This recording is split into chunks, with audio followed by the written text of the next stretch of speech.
This is Liberty Pilsner from Staffordshire, local beer. It's quite light, only 4.4%. Really nice of an evening just before dinner.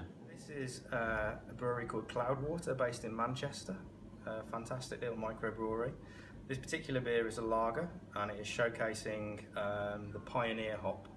It's a seasonal beer, all of their beers are seasonal. When the ingredients run out, change the ingredients, the beer changes. So we're always going to have a Cloudwater lager here, but it will be showcasing a different hop. Percentage? Percentage alcohol is 4.8% ABV. So this is Ubu, it's from Purity Brewing Company. It's a 4.5% amber ale from Warwickshire and it's got heaps of character. Hi, this is Marcus from Purity in Warwickshire. It's a premium pale ale, it's 4.2%. It's got a great hop character with citrus overtones as well. Okay, so what we have here is the Hawaii grapefruit. It's a 5.5%. It's a West Coast pale ale from Huddersfield, from Magic Rock. It's absolutely beautiful. It's very grapefruity and it's got a lovely balance of tropical fruits and mango. And it's lovely in a summer's evening. This is a beer from Beaver Town. Beaver Town is run by a guy called Logan Plant. You may have heard of his dad, Robert Plant, and the band they were in, Led Zeppelin, very famous. Beer itself is a session IPA, it's 4.3%, loaded with hops, loaded with tropical fruit, really thirst quenching, and comes in a can. You may ask why a can.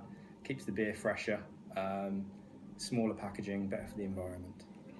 Now, what's the movement with cans and beer in the world of beer? What's happening? Because that's becoming more common now. Yeah. You're seeing lots more of it in Brewdog and Pure Bar, places like that. Most craft breweries are heading towards cans. The initial cost outlay is higher, but then it becomes cheaper per unit. Think about a can versus a bottle. It's about half the weight, half the space, so it's easier to transport. But it also does the beer loads of good. You haven't got to worry about oxidisation.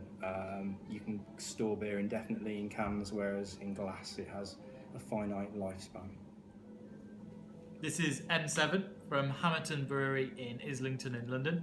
N7 just relates to the postcode that it comes from. It's a pale ale and it's 5.2%. So it's got a bit more flavour than a lager. So there's nice malt flavours in there, as well as nice hoppy flavours as well. This is Black Pearl. It's from the Weird Beer Company, who are based in London. It's a coffee milk stout, and they use the coffee beans from Has Been, a Nicaraguan coffee, to give it its bags of flavour. They actually recommend eating it with a cooked breakfast, which probably isn't a bad idea. I tried it myself the other day, and I found it surprisingly drinkable and not as heavy and overbearing as some stouts I've tried. So this is Willie Cider. It's from Herefordshire. It's 4% volume and it's a medium dry cider. This cider is made from the same apple as our own local gin made by William Chase.